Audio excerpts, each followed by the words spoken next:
کہ تمہیں میلی آنکھ سے دیکھ نہ سکے، تاکہ تم اپنے ٹھکانے کی، اپنی اور اپنے دین کی حفاظت کر سکو۔ اور فرمایا دیکھو یہ ہم ہیں کہ ہم نے تمہارے درمیان محبت قائم کر دی۔ تم تو آپس میں لڑتے جھگڑتے تھے، ایک دوسرے کے گلے کاٹتے تھے، تم تو راستوں میں ایک دوسروں کو اغوا کرتے تھے۔ جب ہم نے اللہ کے رسول کو بھیج دیا، دین آ گیا، دین پہ عمل شروع ہو گیا، تو ہر طرف امن ہی امن ہو گیا، آپس کی تمہاری محبتیں بڑھ گئیں، ایک اتحاد اور وحدت اور یگانگت ہو گئی، یکجہتی ہو گئی۔ اگر تم دنیا بھر کی دولت، اربوں خربوں ڈالرز، سونے اور چاندی کے ڈھیر اگر تم خرچ کرتے تو یہ وحدت، یہ اتحاد، یہ آپس کی محبت تم حاصل نہیں کر سکتے تھے۔ یہ صرف دین کے راستے سے آ سکتی ہے، اور وہ ہم نے وہ راستہ تمہیں دے دیا ہے۔ تم اس راستے کا شکر ادا کرو اور اس پہ سختی کے ساتھ کاربند ہو جاؤ۔ اور آگے چل کے فرماتے ہیں کہ وہ لوگ جو ایمان لائے اور انہوں نے ہجرت نہیں کی، دارالسلام کی بجائے دارالحرب میں ٹکے رہے، ان سے تمہاری کوئی دوستی نہیں۔ عزیزان گرامی، یہاں سے معلوم ہوا کہ کسی دارالحرب میں ٹکے رہنا یا ٹھہرے رہنا جائز نہیں ہے، سوائے اس کے کہ دو شکلیں ہوں۔ ایک یہ کہ اسلامی حکومت وہاں کسی کام پہ بھیج دے، دوسرا یہ کہ آدمی وہاں رہے تو اس نیت سے رہے کہ وہ دین کو آگے سکھائے گا، تبلیغ کرے گا، پھیلائے گا۔ بے شک وہ ڈاکٹر ہے، انجینئر ہے، تاجر ہے، کوئی بھی کام کرتا ہے، لیکن اس کا یہ مقصد ہونا چاہیے۔ ایسی شکل میں اس کا آنا جہاد بن جائے گا، ورنہ اس کا رہنا جو ہے وہاں جائز نہیں ہوگا۔ اور اس شکل میں اگر وہ دین کی تیاری کر کے نہیں آتا، دین کو آگے تبلیغ کرنے کے لیے وہ خود پڑھ لکھ کے نہیں آتا، تو اس کی آئندہ نسلیں جو ہیں وہ دین پہ قائم نہیں رہیں گی۔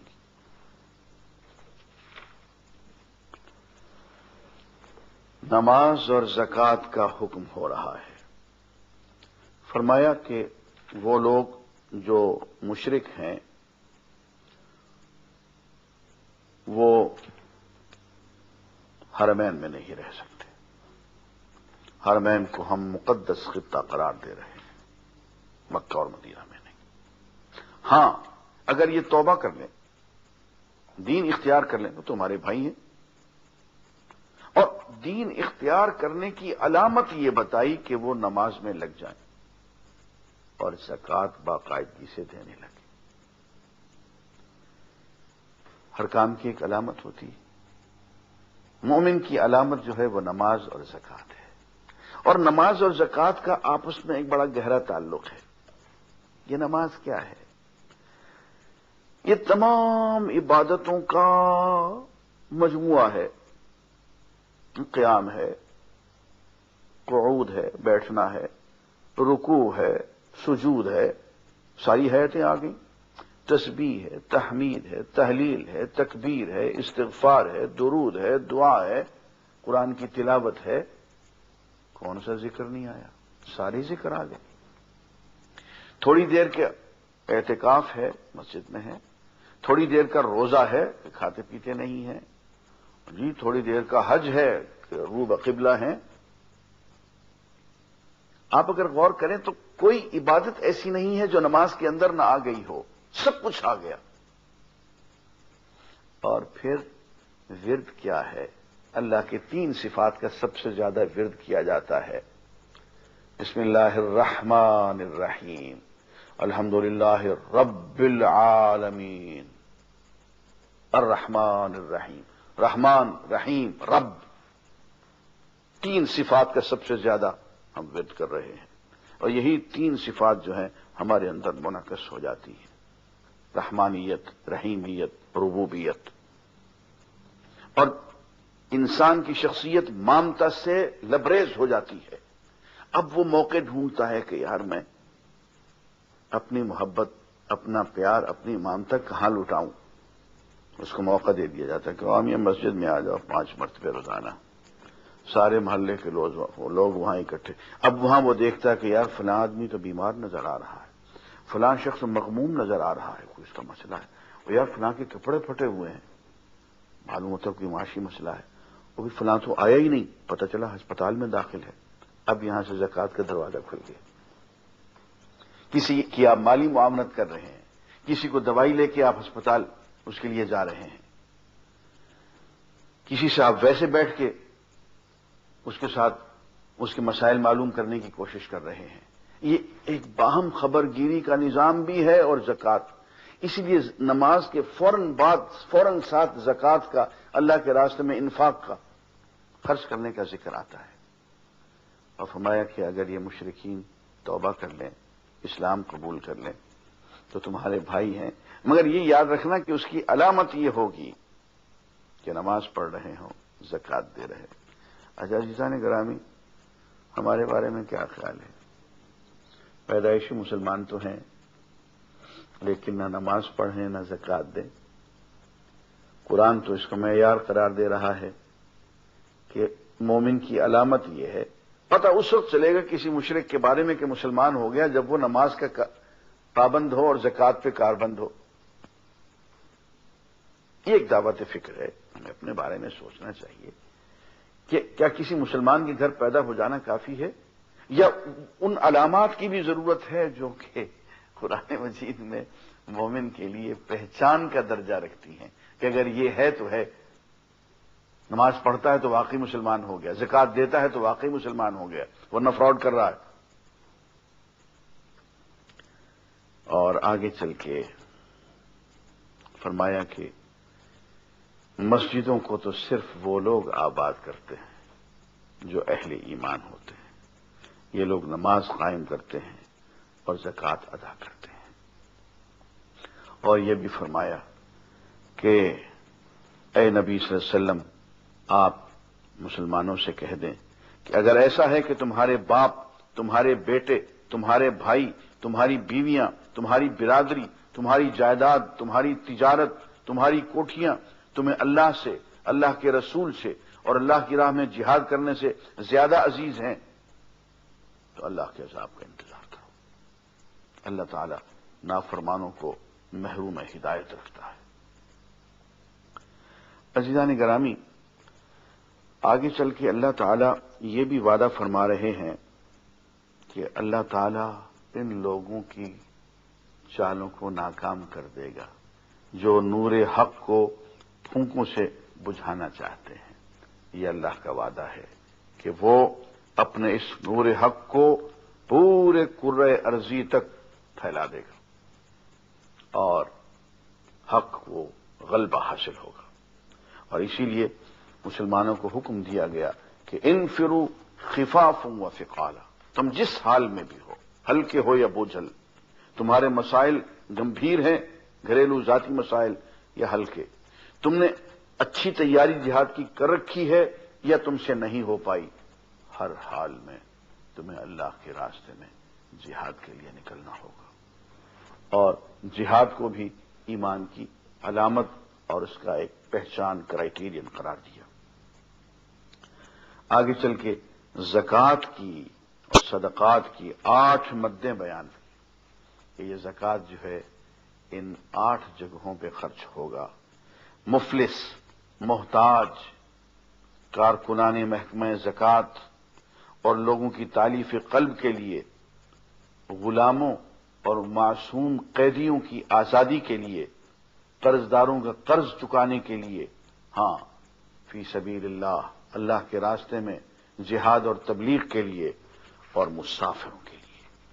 فرمایا یہ 8 مدیں ہیں، ان پہ تمہیں زکوٰۃ خرچ کرنی ہوگی.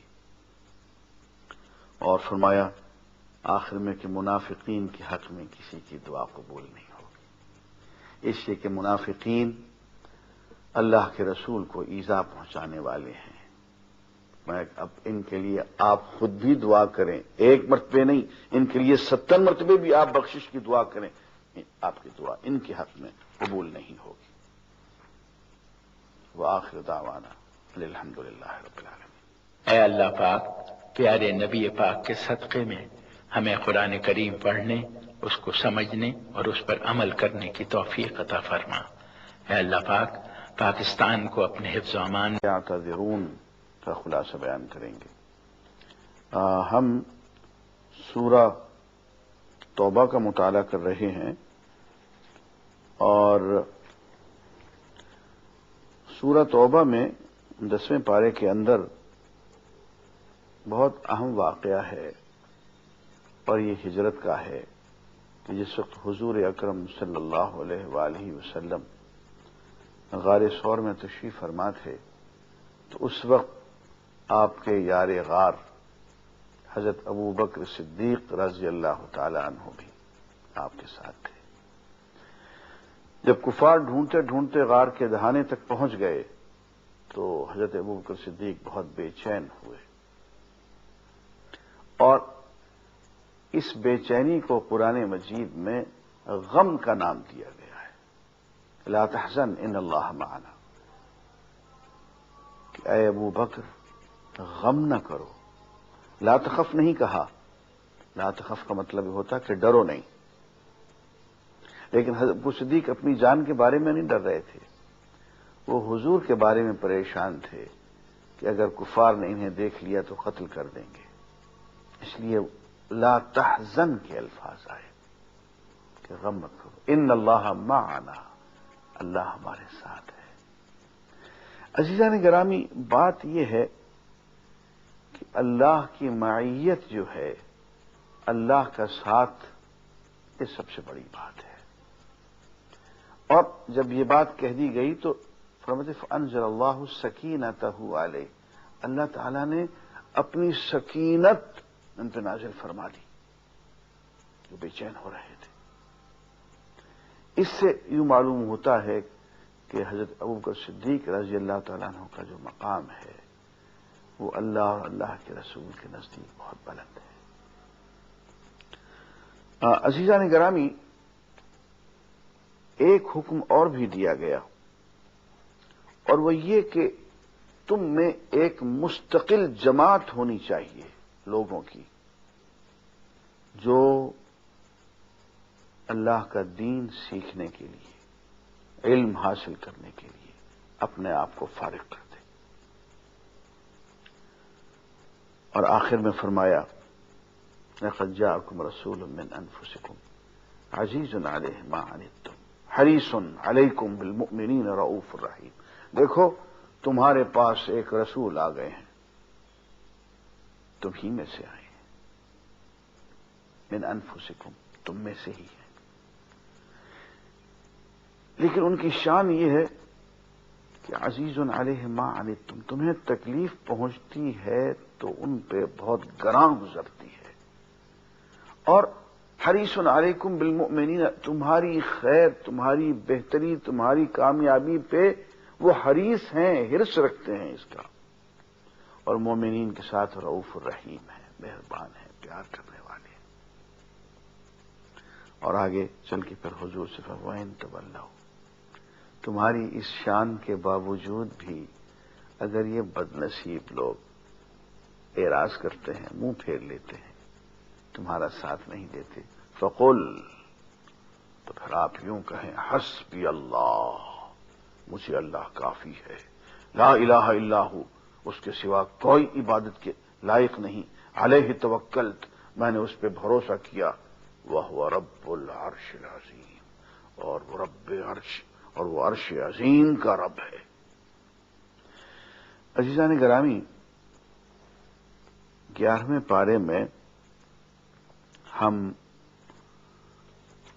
سورہ توبہ کے بعد سورہ یونس کا مطالعہ شروع کرتے ہیں، اور سورہ یونس میں ہم یہ دیکھتے ہیں کہ کلام الہی کی تعریف بیان کی گئی کہ اس کی آیات حکمت سے لبریز ہیں، اور یہ کتاب اہل ایمان کے لیے خوشخبری ہے،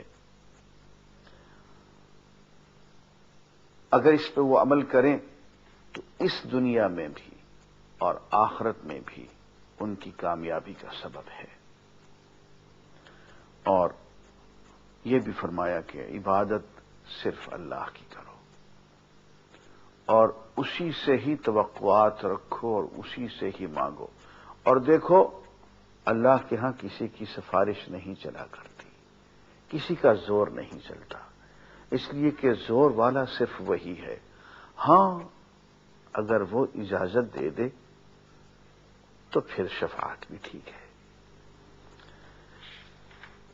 آگے چل کے فرماتے ہیں کہ اللہ تعالی عذاب بھیجنے میں جلدی نہیں کرتے، بہت تحمل والے ہیں، بہت بردبار ہیں، لوگوں کو سنبھلنے کا، سنورنے کا، اصلاح کرنے کا، توبہ استغفار کرنے کا موقع دیتے ہیں.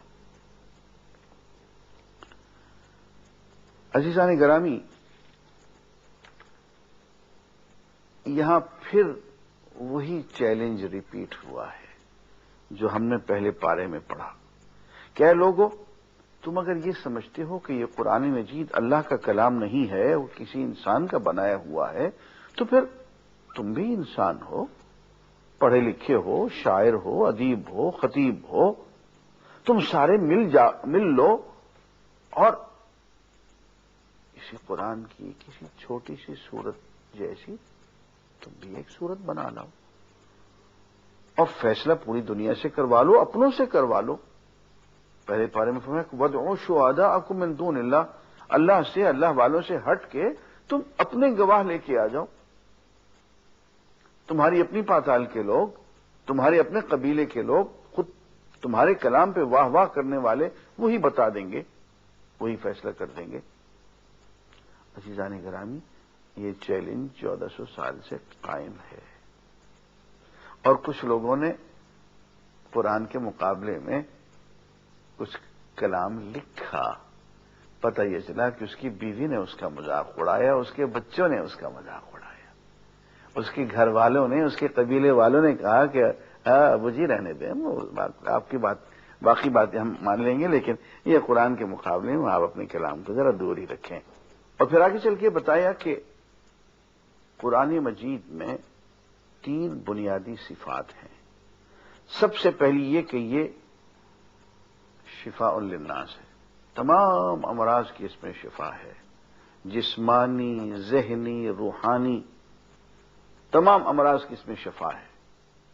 نمبر 2، یہ ہدایت کامل ہے اور اصل ہدایت یہی ہے، اس سے ہٹ کے کہیں ہدایت نہیں ہے، گمراہی ہے. اور تیسری صفت یہ ہے کہ یہ اللہ کی رحمت ہے. اگر اللہ کی رحمت میں آنا چاہتے ہو تو قرآن کو پڑھو، سمجھو، سیکھو، سکھاؤ. شفا، ہدایت اور رحمت. اور آگے فرمایا کہ یہ لوگ جو اللہ کی رزق کو اپنی طرف سے حلال ٹھہرا دیتے ہیں، کبھی اپنی طرف سے حرام ٹھہرا دیتے ہیں، خود بیٹھ کے اپنے محدود ناقص عقل کے ساتھ قانون سازی کرتے ہیں، یہ آگے چل کے اللہ کو منہ کیا دکھائیں گے؟ عزیزان گرامی، یہاں سے معلوم ہوا کہ قانون سازی کا حق اللہ کو حاصل ہے. ان الحکم الا للہ.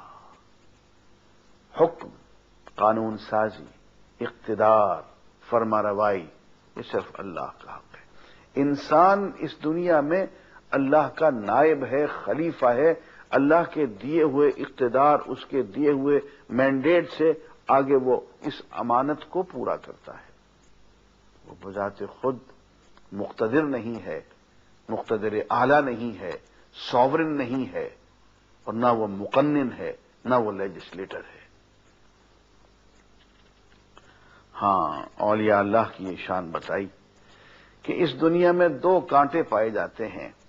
ایک تو یہ کہ اپنی کسی نعمت کے چھن جانے کا خوف، اور ایک یہ کہ نعمت واقعتاً چھن گئی، اس کا غم. فرمایا انہیں نہ خوف ہوتا ہے نہ غم، اس لیے کہ اولیاء اللہ کو اس بات کی معرفت ہوتی ہے کہ یہ نعمت اللہ کی امانت ہے، جب چاہے لے لے، اور وہ اسی وقت ہی واپس لے گا جب اس کے لینے کا ٹھیک مناسب وقت ہوگا. اس لیے کسی نعمت کے چھن جانے کا انہیں خوف نہیں ہوتا. اور اگر وہ نعمت اللہ تعالیٰ واپس لے چکا تو وہ سمجھتے ہیں کہ جیسے سرمد نے کہا تھا کہ سر در قدم یار فدا شد چپجا شد ای بارے گراں بود ادا شد چپجا شد. یہ تو بارے گراں تھا، ادا ہو گیا، اچھا ہو گیا. یہ نعمت ہمارے ذمہ ایک قرض تھا، اتر گیا، بوجھ ہلکا ہوا. اس لیے اللہ کے ولی کو نہ کسی بات کا خوف ہوتا ہے، نہ کسی بات کا غم ہوتا ہے. امام ابن تیمیہ رحمۃ اللہ علیہ کو حکومت وقت نے ڈرایا، میں سیدھا کر دیں گے. انہوں نے کہا بھائی مجھے مارو گے تو میرے حبیب کی طائف والی سنت پوری ہو جائے گی، مجھے قید کرو گے تو میرے حبیب محمد رسول اللہ کی شعب ابی طالب کی سنت، میرے نبی یوسف کی زندان کی سنت پوری ہو جائے گی. مجھے قتل کر دو گے تو شہادت کے لیے تو میں 40 سال سے دعا مانگ رہا ہوں. حضرت یحییٰ اور حضرت زکریا کی سنت پوری ہو جائے گی. تم میرا کیا بگاڑ سکتے ہو؟ تم جو کچھ بھی کرو گے میں اس کے لیے پہلے سے بے چین ہوں. اس لیے اللہ کے ولی کو کسی کا خوف نہیں ہوتا ہے اور نہ غم ہوتا ہے.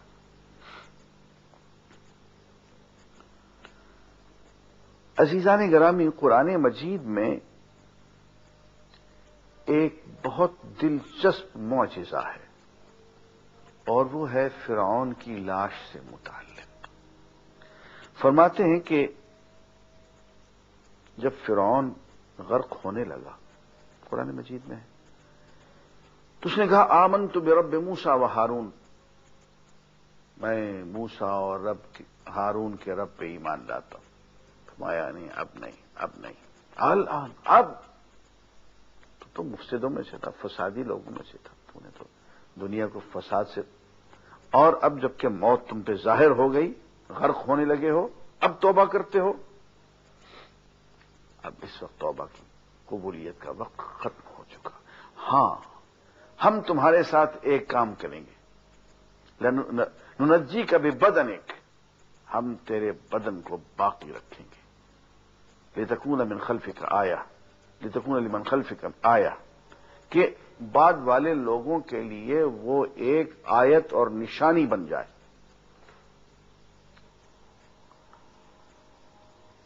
نشانی، آیت، اور وہ بھی کیا چیز؟ فرعون کی لاش، کہ تیرے بدن کو ہم باقی رکھیں گے، تیری لاش کو ہم ڈکے نہیں ہونے دیں گے. قرآن مجید میں یہ بات آ گئی. اب یہ بات سابقہ مقدس کتابوں میں کہیں بھی نہیں. لوگ پوچھتے رہے فرعون کی لاش کو باقی رکھا گیا، کہاں ہے؟ بیچارے مسلمانوں کے پاس جواب نہیں تھا. لیکن قرآن نے کہا کہ نہیں، فرعون کی لاش کو باقی رکھا جائے گا. اب جا کے 1907 میں اس کی لاش برآمد ہو گئی اور قرآن مجید کی یہ پیش گوئی پوری ہو گئی. ننجی کا ببدنک، ہم تیرے بدن کو باقی رکھیں گے تاکہ بعد میں آنے والے لوگوں کے لیے تو ایک نشانی بن جائے، عبرت کی نشانی.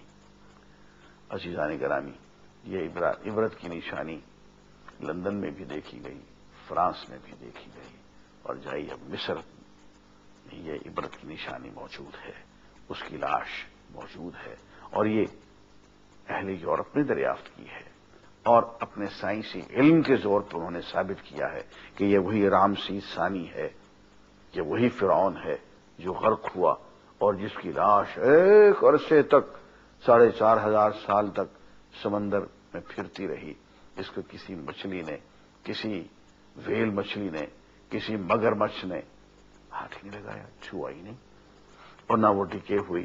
اس پہ نمک کی تہیں ایک کے اوپر دوسری اور جمتی چلی گئیں، اور نمک کی تہیں اتنی جمی کہ اس سے اس کے زمانے کا بھی پتہ چل جاتا ہے کہ یہ کس زمانے میں سے یہ سمندر میں پھر رہی ہے. عزیزان گرامی، قرآن مجید میں ایک بات بار بار کہی جاتی ہے کہ نفع اور ضرر دونوں کا مالک صرف اللہ ہے. وہ جس کو چاہے جتنا چاہے نفع پہنچا دے، جس کو چاہے جتنا چاہے نقصان پہنچائے. یہ صرف اللہ کی ذات کے بس میں ہے، انسان کے بس میں نہیں ہے. حضور اکرم صلی اللہ علیہ وآلہ وسلم نے ایک مرتبہ حضرت معاذ کو ارشاد فرمایا، وہ سواری کے پیچھے بیٹھے ہوئے تھے کہ اے معاذ، اے بیٹے، ایک بات اچھی طرح سے سمجھ لے کہ اللہ کو ہمیشہ یاد کرتے رہو، اسے ہمیشہ اپنے سامنے پاؤ گے. اور ایک بات یہ یاد رکھو کہ اگر دنیا کے سارے انسان مل کر تمہیں کوئی فائدہ پہنچانا چاہیں اور اللہ نہ چاہے تو وہ فائدہ نہیں پہنچا سکیں گے، اور اگر دنیا کے سارے انسان مل کر تمہیں کوئی نقصان پہنچانا چاہیں اور اللہ نہ چاہے تو وہ نقصان نہیں پہنچا سکیں گے. اور آگے فرمایا کہ قلم ٹوٹ گئے، سیاہیاں خشک ہو گئیں، اللہ نے پہلے سے فیصلہ کر دیا ہے، انسانوں کے بس میں نہیں ہے کہ انہیں بدل سکے. عزیزان گرامی، اسی 11ویں پارے میں ہم دیکھتے ہیں کہ اللہ تعالی کا نبی حضرت موسیٰ علیہ الصلاۃ والسلام فرعون کے ہاتھوں اس قدر آزردہ ہوتا ہے، اس کی قوم بنی اسرائیل اس قدر ظلم کا تختہ مشق بنتی ہے کہ اللہ کا رسول یوں دعا کرتا ہے کہ اے اللہ، فرعون اور اس کی قوم کو مال و دولت پر نازاں ہے، تو نے انہیں مال و دولت دے رکھا ہے، تو نے انہیں اقتدار دے رکھا ہے، یہ اس اقتدار اور مال و دولت کے زور پہ پوری انسانیت کو گمراہ کرتے چلے جا رہے ہیں. اے اللہ، تو ان پہ عذاب نازل فرما دے اور ہمیں ان سے نجات عطا فرما دے. یہاں ایک بات اور بھی